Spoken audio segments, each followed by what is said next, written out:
Friends, నేనైతే ఇప్పుడైతే veg biryani అయితే వేస్తున్నా. వెజిటబుల్ బిర్యానీ. ఇప్పుడైతే అల్లం వెల్లుల్లి పేస్ట్ వేస్తున్నా.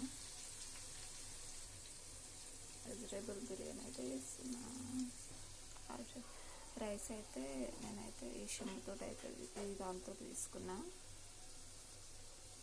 వాటర్ పోస్తున్నా, చెమ్ము సగం పోస్తున్నా. ఒక చెమ్ముకైతే చెమ్ము సగం పోయాలి వాటర్. ఇక్కడైతే ఆలు పెద్ద కర్రీ అయితే వేస్తున్నా. వెజ్ బిర్యానీ. ఇదైతే గరం మసాలా మిక్స్ వాటిని ధనియాల పౌడర్. ఇప్పుడు బిర్యానీ వేయడానికి రుచికి సరిపడా సాల్ట్ అయితే వేసేస్తున్నాను. కొంచెం సాల్ట్, కారం, ధనియాల పౌడర్, మసాలా అయితే వేసేసిన. కారం అయితే ఒక 3 స్పూన్స్ వేస్తున్నా. రుచికి సరిపడా సాల్ట్ ఒకటి వేసేసి ఇంకా కర్రీ అయితే అయిపోయింది. ఆలుగడ్డ కర్రీ ఫ్రై అయితే అయిపోయింది. కర్రీది ఇప్పుడైతే రైస్ వేస్తున్నాను.